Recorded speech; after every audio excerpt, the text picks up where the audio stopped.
litainya e nonro machielo e higa mar 2022. Rowere mani kind higni 15 nyaka 24 mok tin ne 7,000 ne ogamo tuo mar kute mag ayaki kaluwore kod lipot mar piny owacho mane ogolie chak higani. Kaka achiel kuom yore mag kedo kod iye ma ohiu ka achiel kod landruok mar kute mag ayaki kind rowere, riwruoge moko mag piny owacho kamoting'o WHO, UNAIDS, SDG e kind mamoko oriwore kod piny owacho mamalo e timo chenro mar higni 2 ibiro tim e counties. En nyasi mane oyuorie kod riwruoge ma opogore ma ok mag piny owacho marango weche mag thieth kama oting'o WHO, UNAIDS, UNFPA kachiel kod SDG.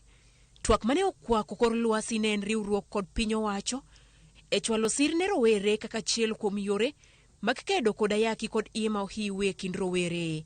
Kaluwore kod lipod piny owacho mane ogolie chak higani, 41% mag tuo mag ayaki mane oyudi e higa mar 2022 ne gin rowere manie kind higni 15 nyaka 24. E kwan ni nyithindo manyiri kawo 78%. Riwruoge 4 ma ok mag piny owacho gi oriwore mar chwalo sire jiwo chenro mabiro tieko higni 2 e counties 10 ma tuo mar ayaki kaachiel kod iye ma ohiu landore mokalo. Counties gi oriwo ma Nairobi, Kisumu, Homa Bay, Migori, Kisii, Nyamira e kind mamoko. The 10 counties were selected as part of the counties with the highest prevalence of HIV new infections amongst adolescents and also high teenage pregnancy for the same cohort of 15 to 19 years. A lot these young people are going through in regards to stigma not only within themselves but also from the community, and therefore part of the intervention within this process will be to conduct aggressive community awareness.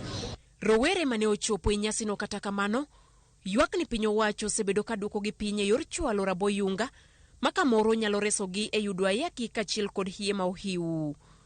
Sirikal onego ng'i weche mag kondom sana nikech kiyudo kama youths kodhi e dispenser kacha gikoso kondom. Hata sahi kwetu kama dreams kondom si mingi sana, ni less sana. Alafu sasa unaona rate ya mimba ni high sana kama ume notice na HIV infection. Jia kondom hakuna kondom. Dr. Rashid Isak, apisa mar migao mar thieth mane ochopo e nyasi no be kata kamano ne okwedo wachno ka okoni piny Kenya ikore ne chako chwalo moko kuom gige thieth kigin ma ok giyudo sir koa kuom riwruoge ma ok mag piny owacho. You cannot say condoms are not available for youth. They may not be adequate. We may be having challenges, supply chain challenges that happen after the COVID, and this is global. Right now, Kenya is on transition platform where we are going by 2030, or some items like vaccination by 2027 or 2029. We are going to be fully responsible for our own health and our own commodities. Judith Umundi, Ramogi TV.